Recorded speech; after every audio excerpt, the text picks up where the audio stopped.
सुनीता और रिया नाम की दो बहनें थीं। सुनीता शादीशुदा थी। उसकी शादी किशोर नाम से एक लड़के से हो गई थी और रिया अभी भी कॉलेज में पढ़ती थी, जो कि काफी मॉडर्न और फैशनेबल थी और हमेशा ही मॉडर्न कपड़े पहनती थी, जो कि काफी छोटे थे।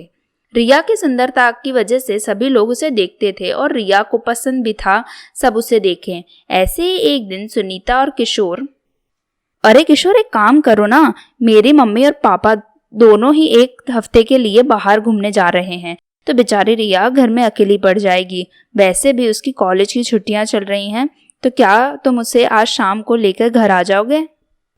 अरे छुट्टियां चल रही हैं तो एक काम करो, अपने मम्मी पापा को बोल दो कि उसे साथ ही ले जाएं। वैसे भी उसकी छुट्टियां ही हैं ना, यहाँ आके क्या करेगी। मुझे उसके कपड़े पसंद नहीं है, बहुत ही छोटे कपड़े पहनती है और आजकल की लड़कियों को ऐसे कपड़े पहनना शोभा नहीं देता है। ऐसे ही लड़कियां तो हमारे देश की संस्कृति को खराब करती हैं, पता है ना।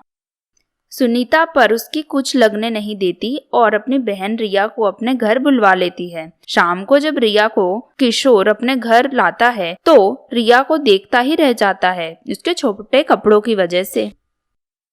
क्या बात है साली साहिबा, तुम तो दिन ब दिन बहुत ही सुंदर होती जा रही हो। लगता है कॉलेज का असर तुम पर बहुत ज्यादा पड़ता गया है। क्या वहाँ पर भी तुम्हें इतने अच्छे कपड़े पहन के जाती हो? वैसे ऐसे कपड़े पहन के बाहर जाना अच्छी बात नहीं है। छोटी हो इसलिए बोल रहा हूँ तुम्हें, ताकि थोड़ी सुधर जाओ, नहीं तो तुम देख लेना एक न एक दिन तुम्हें अपने मुंह की ही खानी पड़ेगी इन हरकतों की वजह से। हरकतें? इसमें क्या हरकतें हैं जीजू, ये सब बस कपड़े ही तो हैं। और अगर आपको मेरे कपड़ों से इतनी तकलीफ है तो आप मुझे थोड़े अच्छे कपड़े ले आओ, फिर मैं पहन लूंगी और मेरा पूरा खर्चा भी आप ही उठाओ। तो जैसा आप बोलोगे मैं वैसा करूंगी। माँ बाप मेरा ध्यान रखते हैं, उनको मेरे कपड़ों से प्रॉब्लम नहीं है, तो आप कौन होते हो जिसको मेरे कपड़ों से प्रॉब्लम हो? और ये सिर्फ आपका ही घर नहीं है, मेरी दीदी का भी घर है। अच्छा ठीक है, अब चुप करो, अपना मुंह बंद रखो। तुम्हारी दीदी आ रही है, उसके सामने थोड़ा शराफत से पेश आओ। चलो अब खाना भी बन गया होगा और तुम्हें तो अब मैं अच्छी तरह से बताऊंगा कि तुम जैसी लड़कियों के साथ क्या होना चाहिए। रिया बहन सुनीता के आ जाने से दोनों बातें करना बंद कर देते हैं और ऐसे ही खाना पीना खाकर अपने कमरे में सोने चले जाते हैं।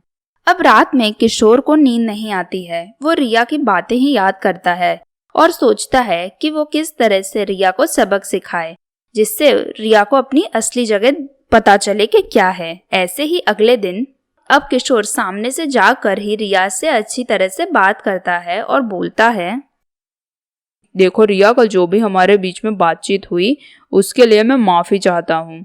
मैं काफी शर्मिंदा हूँ, मेरी ही गलती थी कि मैंने तुमसे ऐसा सब कह दिया जो कि मुझे नहीं कहना चाहिए था। बाहर की दुनिया बहुत ही खराब है, इसलिए मैं थोड़ा परेशान था तुम्हारे लिए, लेकिन अगर तुम अपना ख्याल खुद रख सकती हो तो ये तो अच्छी बात है ना। कोई बात नहीं जीजू, वैसे भी आप मुझे बड़े हो तो मेरी गलती पर आपको चिंता हो सकती है। ये तो अच्छी बात है कि आप मेरी चिंता कर रहे हो। मुझे भी माफ कर दो जीजू, मैंने भी कल आपसे उल्टा सीधा कुछ कह दिया था। चलो अच्छी बात है, जो भी दोनों के बीच में उलझने थी आखिरकार सुलझ ही गई। वैसे मैं सोच रहा था कि वैसे भी आज संडे है तो क्यों ना मैं और तुम्हारी दीदी हम सब बाहर घूमने चलते हैं कहीं बाहर। मुझे भी आज कोई काम नहीं है तो चलते हैं सब। हाँ ठीक है जीजू, मेरा भी माइंड फ्रेश हो जाएगा। मैं भी घर में पक गई हूँ, कहीं बाहर घूम के आते हैं, मूड भी अच्छा हो जाएगा, थोड़ा मजे भी हो जाएंगे। देखो दीदी आ रही हैं, उनसे भी पूछ लो। तभी वहां सुनीता आ जाती है, जिसे रिया और किशोर मिलके घूमने जाने का प्लान बता ही रहे होते हैं। तभी सुनीता बड़े ही दुखी मन से कहती है, अरे आज मैं नहीं जा सकती हूँ, मुझे अपनी एक फ्रेंड के घर एक प्रोग्राम में जाना है। वैसे जाने का मेरा तो मन नहीं है, पर क्या करूं, अब ऐसे फंक्शन होते हैं तो जाना भी पड़ता है। तो एक काम करो, तुम दोनों बाहर घूम आओ। वैसे भी मैं तो जा नहीं रही हूँ, मेरा तो माइंड फ्रेश हो ही जाएगा। तुम दोनों भी बाहर घूम आओ, तुम्हारा भी माइंड फ्रेश हो जाएगा। सुनीता की ये सब बातें सुन के किशोर बहुत ही खुश हो जाता है और सोचता है कि जो प्लान था सब कुछ हिसाब से ही हो रहा है। और ऐसे ही रिया और किशोर दोनों ही बाहर घूमने जाते हैं। तो किशोर सही मौका देख के रिया से कहता है, वैसे रिया, तुम्हें पता है कि तुम कितनी सुंदर हो। कोई भी तुम्हारे देख के तुमसे शादी करने को तैयार हो जाएगा, लेकिन तुम मुझे माफ करना, मैं तुमसे कल इसलिए भी गुस्सा था क्योंकि मैं तुमसे जल रहा था। जल रहे थे?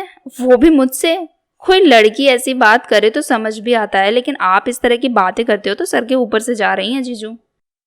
अरे देखो, मेरी शादी किससे हुई है? तुम्हारी दीदी से, और तुम्हारी दीदी हमेशा वो ही साड़ी पहने रखती हैं, बुड्ढो जैसे। और एक तुम हो जो सुनीता की सगी बहन हो, और तुम्हारे कपड़े देखो कितने मॉडर्न और कितने अच्छे हैं। कोई भी तुम्हें देख के अपना बनाना चाहे तो सीधी बात हो ना, जलन तो होगी ही मुझे। इसमें मेरी कुछ गलती भी नहीं है। नहीं जीजू, इसमें आपकी गलती नहीं है, पर अब क्या कर सकते हैं?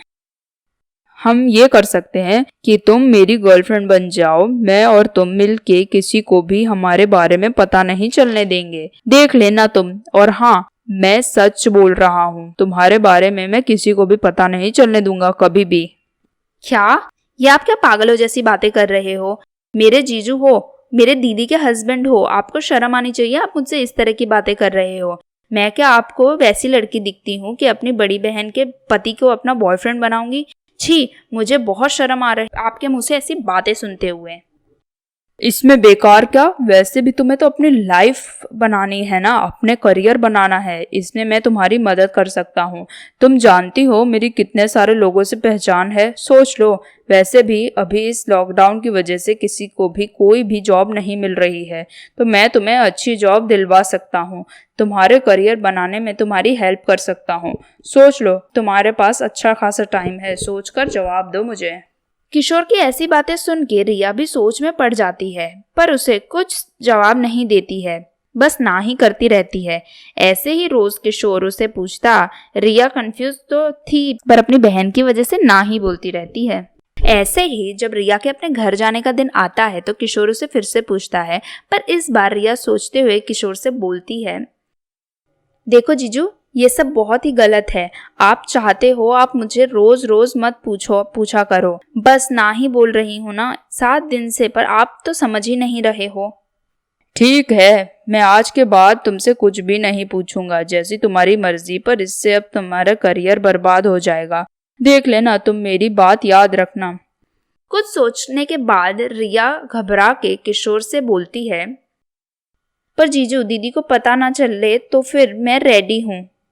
मैं तुमसे बोल चुका हूँ, सुनीता कभी भी नहीं जान पाएगी। तुम इस चीज की चिंता मत करो, और मैं खुश हूँ तुम्हारे जवाब से। रिया के हाँ से किशोर बहुत खुश हो जाता है, और जैसा उसने सोचा था सब वैसा ही होता है। अब आगे की कहानी हम अपने अगले वीडियो में दिखाएंगे। रिया के साथ क्या होगा क्या नहीं। आगे की कहानी जानने के लिए हमारे चैनल पर बने रहें।